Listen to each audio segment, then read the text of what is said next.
ये आज हम करते हैं exhaustible resources. There are two types of resources on the basis of their depletion or on the basis of their formation.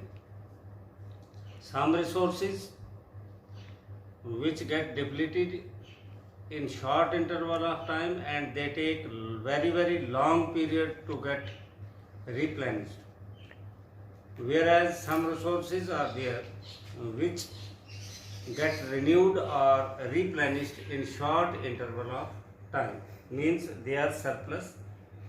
So on this base we can say some resources are exhaustible and some are inexhaustible. Now what are exhaustible resources? Exhaustible resources वो resources होते हैं जो use करने के बाद कुछ समय के बाद जिस स्पीड से उनको यूज किया जा रहा है उस स्पीड से वो बनते नहीं हैं, और एक बार जब वो डिप्लीट खत्म हो जाते हैं तो दोबारे बनने के लिए लाखों साल लगते हैं. It takes millions of years to get reform. For example कोयला बनने के लिए पहले तो प्लांट्स चाहिए.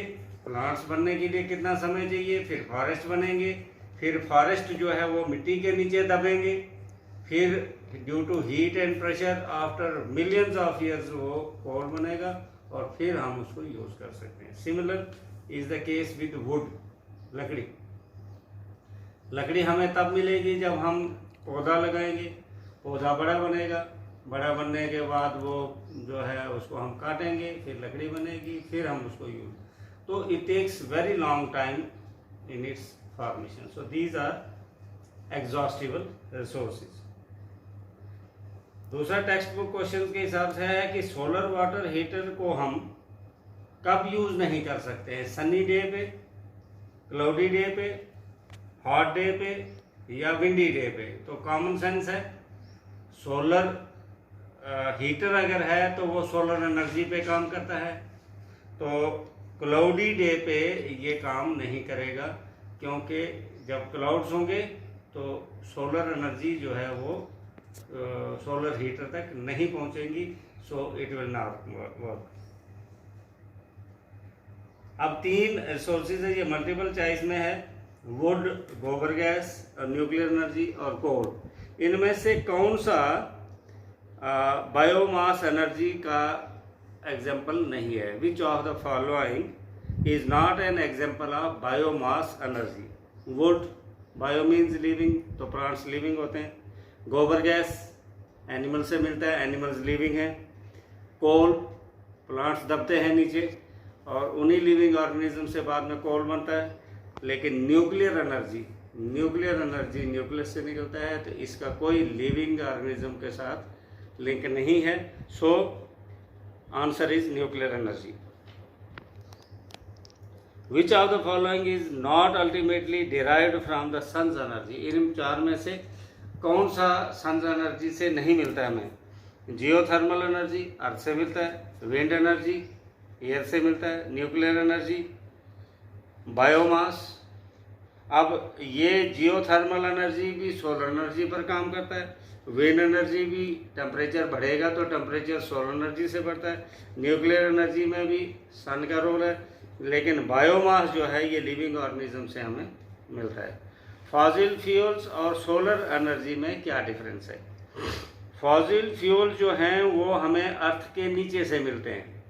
जो मिलियंस ऑफ ईयर्स पहले प्लांट्स एंड एनिमल्स अर्थ की लेयर्स के नीचे दब जाते हैं, तो उनसे बाद में हमें जो फ्यूल मिलता है उसको फॉसिल फ्यूल मिलते हैं. लेकिन सोलर एनर्जी हमें सन से मिलती है in the form of radiation.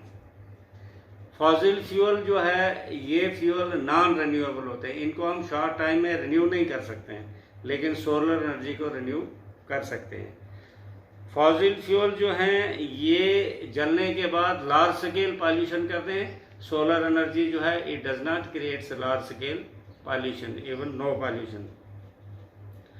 Fossil fuels limited quantity में हमें मिलते हैं, लेकिन सोलर एनर्जी जो है वो अनलिमिटेड क्वांटिटी में हमें मिलती है. फिर है बायोमास और हाइड्रो इलेक्ट्रिक जनरेशन में क्या फ़र्क है? बायोमास हमें डेड प्लांट्स एंड एनिमल से मिलता है, बायो मीन्स लिविंग। तो हमें ये बायोमास कहाँ से मिलता है? मरे हुए पौधों से या जानवरों से।